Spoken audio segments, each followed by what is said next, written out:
Good morning. It's Thursday, April 2nd. Welcome to the Morning Pitstop. I'm Jack Bobbin, your host, coming to you from the Pacific Northwest. And we'll have 5 stories for you today of the automotive industry. And it's my goal to do 5 stories every morning starting at 5 a.m. and to bring you all the news that you want to know about the automotive industry globally and right here at home in the USA.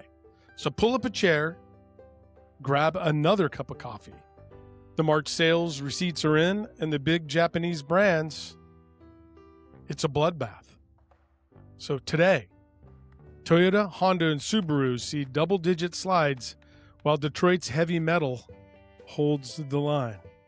The New York Auto Show is bringing the thunder with a 6.7-liter Corvette that we all know and love from the past, and a Hyundai that looks like it belongs on the trails around here in the Cascades.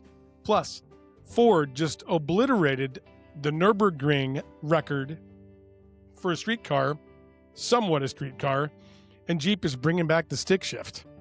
Could you imagine? You're tuned into the last 24 hours of automotive evolution. This is the Morning Pit Stop. All right, the March reality check. Our lead story of the 5 stories we're bringing you every day, our lead story today is the Q1 sales data that just dropped. If you thought the market was cooling, the numbers just confirmed it. Overall, U.S. sales nearly fell 12% in March, but the real shock is with the imports. Subaru, down 23%. Doesn't seem like it here in the Pacific Northwest, but they're down 23%. Mazda fell 25%. And the mighty Toyota slid 8.5%. While the RAV4 took a hit as they prep for a new model, guess what? The 4Runner's up 77%. Listen, I've been watching car lots. I'm a car guy. People aren't done with cars, but I think they're just done with the $50,000, $60,000, $70,000 price tags for even compact crossovers. But look at the number from the 4Runner. 77% growth. Is that true? That tells you that people want mechanical honesty and a vehicle that actually feels like a truck, right? The market's finally telling the bean counters to wake up. We're kind of tired of this.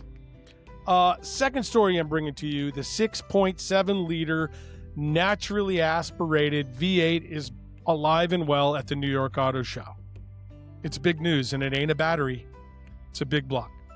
Chevy just pulled the silk off the 2027 Corvette Grand Sport. We finally get it back, right? If you don't know what the Grand Sport is, it's the one with the 2 little red stripes up on the fender. It's sporting a brand new, naturally aspirated 6.7-liter V8, 535 horsepower.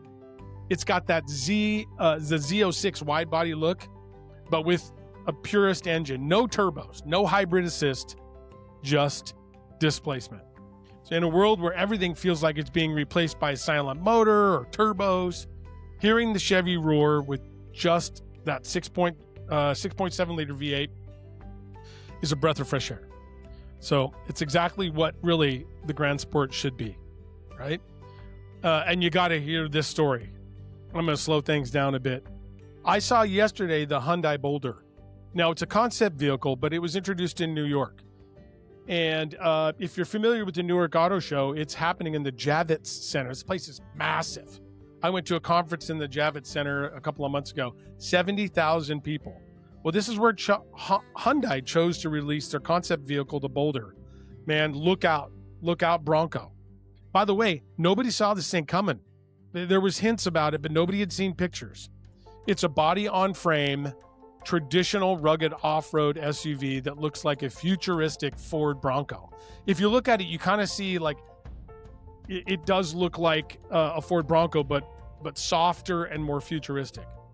So this signals the move of Hyundai into another space, the rugged space, to compete with the Land Rover Defender and Jeep Wrangler, and also the Bronco. Excuse me. It's early here. This isn't just a design study. Hyundai says the Boulder's pretty close. It's on the roadmap for a new lineup of trail-ready trucks and SUVs coming before the end of the decade. Me, I actually have owned a few Hyundais. I love them. I'm excited that they're bringing this truck. But Hyundai is bringing the heat. I do still miss the Stinger, though, right? The Kia Stinger. Story number 4. 6 minutes, 15 seconds. It's a record for Ford. Over in Germany, Ford just sent a message to the entire supercar world. The Ford GT Mark IV, latest version. It's a track car, though, and a lot of people are crying foul on this one. But that Ford GT Mark IV track car just ran a 6:15 lap at the Nürburgring, and that is incredible. That doesn't just beat the Mercedes AMG 1, but it effectively sets the bar for what a combustion engine can do, combustion engine track car can do. Even as Ford pivots towards their cell manufacturing and really kind of the copy-paste type of manufacturing that we all know now, it's a change in the game and how they're manufactured, how cars are manufactured. They're still proving that they can out-engineer anyone on the planet when it comes to raw performance. Story number 5. Yo, we're saving the manuals. Jeep is. Finally, for the purist, Jeep is reportedly bringing back a stick shift for the Gladiator. Now, we'd all want stick shifts in other cars. We wouldn't pick the Gladiator, but it's evident after a brief hiatus, reports suggest that the 6-speed manual is returning to the Gladiator lineup this year. And I think Jeep realized that its core audience, the people who actually take these trucks, these Jeeps into the mud, don't want a computer shifting for them anymore. And you know what? You love to see it. We all cry about the loss of manuals.